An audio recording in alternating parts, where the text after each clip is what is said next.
দেখতে দেখতে চলে এলাম 51তম পর্ব, শয়তানের মোকাবেলা ও আল্লাহ প্রাপ্তির উপায়। আসুন দেখতে থাকি, দুনিয়া আখিরাতে কামিয়াব হব ইনশাআল্লাহ।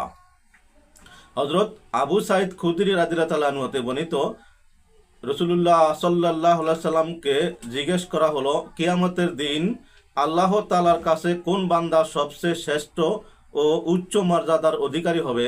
জবাবে তিনি বললেন, অধিক পরিমাণে আল্লাহর জিকিরকারী পুরুষ নারীগণ। তখন আমি বললাম, ইয়া রাসূলুল্লাহ সাল্লাল্লাহু আলাইহি ওয়াসাল্লাম, আল্লাহ তাআলার রাস্তায় জিহাদকারীর চেয়েও কি জিকিরকারীগণ শ্রেষ্ঠ? জবাবে তিনি বললেন, হ্যাঁ, মুজাহিদ যদি তার তরবারি দ্বারা কাফের ও মুশরিকদেরকে এমনভাবে কাটে যে তার তরবারি ভেঙে যায় আর সে নিজেও রক্তে রঞ্জিত হয়ে যায়, তবুও তার চেয়ে অধিক পরিমাণে আল্লাহ তাআলার জিকিরকারী ব্যক্তি মর্যাদার দিক দিয়ে শ্রেষ্ঠ হবে। তিরমিজি শরীফ, হাদিস নং 3376, আহমদ। হাদিস শরীফে উল্লিখিত অধিক পরিমাণে জিকির করার দ্বারা মানবদেহের সুলতানুল আসকারের প্রতি ইঙ্গিত করা হয়েছে, কারণ এ পদ্ধতির জিকিরই অধিক পরিমাণে হয়ে থাকে এবং পার্থিক সমস্ত ব্যস্ততার মাঝেও এই জিকির চলতে থাকে। মানবদেহে সুলতানুল আসকার জারি হলে, এক, রক্তের মাঝে শয়তান প্রবেশ করতে পারে না; দুই, অন্তরে মন্দ বিষ ঢেলে দিতে পারে না; তিন, মানুষের তিন স্থানে যথা চক্ষু, নিতম্ব ও লজ্জাস্থানে অশসা দিতে পারে না। ফলে ব্যক্তি আল্লাহ তাআলার অনুগত খাঁটি বান্দাদের অন্তর্ভুক্ত হয়ে যায়।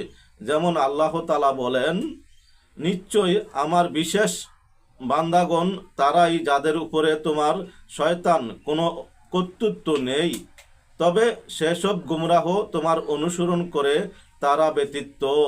সূরা হিজর, আয়াত নং 42। পীরের তাহাজ্জুদের ফলে লতিফা সমূহে এবং সমস্ত শরীরে আল্লাহর ইসমে জাতের জিকির জারি হয়ে যায়। এই জিকির চালু রাখার জন্যে সালেককে মুরাকাবা করতে হয়।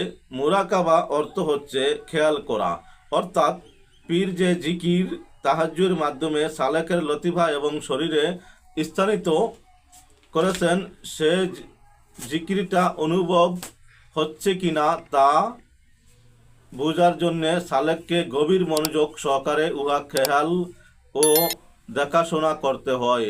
ইসলামী শরিয়াতে মুরাকাবার অনেক ফজিলত বর্ণিত হয়েছে। যেমন আল্লাহ তাআলা বলেন, যারা দাঁড়িয়ে, বসে এবং শুয়ে সর্বাবস্থায় আল্লাহর জিকির করে আর আসমানসমূহ এবং জমিন সৃষ্টি সম্পর্কে মুরাকাবা করে, তারা বলে, হে আমাদের প্রভু, আপনি এটাকে অনর্থক সৃষ্টি করেননি, আপনি মহাপবিত্র, সুতরাং আমাদেরকে জাহান্নামের আগুন থেকে রক্ষা করুন। সূরা আলে ইমরান, আয়াত নং 191। মুরাকাবার ফজিলত সম্পর্কে হাদিস শরীফে এসেছে। হযরত আবু যার রাদিয়াল্লাহু তাআলা আনহু হতে বর্ণিত, তিনি বলেন, রাসূলুল্লাহ সাল্লাল্লাহু আলাইহি সাল্লাম বলেছেন, তোমরা আল্লাহর সৃষ্টির সম্পর্কে মুরাকাবা করো। আল্লাহর ব্যাপারে চিন্তা গবেষণা করবে না, তাহলে তোমরা ধ্বংস হয়ে যাবে। আবু শায়েখ ফিল আজমা, হাদিস নং 4, জামিউল আহাদিস, কানজুল উম্মাল। অপর হাদিসে হযরত আবু হুরায়রা রাদিয়াল্লাহু আনহু হতে বর্ণিত, তিনি বলেন, রাসূলুল্লাহ সাল্লাল্লাহু আলাইহি সাল্লাম বলেছেন, 1 ঘন্টা মুরাকাবা করা 60 বছর ইবাদত করার চেয়ে উত্তম। আবু শায়েখ ফিল আজমা, হাদিস নং 43, জামিউল আহাদিস, কানজুল উম্মাল। অপর হাদিসে হযরত আবু দারদা রাদিয়াল্লাহু তাআলা আনহু হতে বর্ণিত, তিনি বলেন, 1 ঘন্টা মুরাকাবা করা সারা রাত জেগে ইবাদত করার চেয়েও উত্তম। শুআবুল ঈমান লিল বাইহাকি, হাদিস নং 118, মুসান্নাফু ইবনে আবি শায়বা, জামিউল আহাদিস। তাই আসুন আমরা বেশি বেশি মুরাকাবা করি, দুনিয়া আখিরাতে কামিয়াব হই। সম্মানিত ভিউয়ার্স, উপকার মনে হলে অবশ্যই একটি সাবস্ক্রাইব, শেয়ার ও লাইক করে পাশে থাকার আহ্বান রইল। ভালো জিনিস বেশি বেশি শেয়ার করি, নেকির অধিকারী হই। আসসালামু আলাইকুম ওয়া রাহমাতুল্লাহি ওয়া বারাকাতুহু।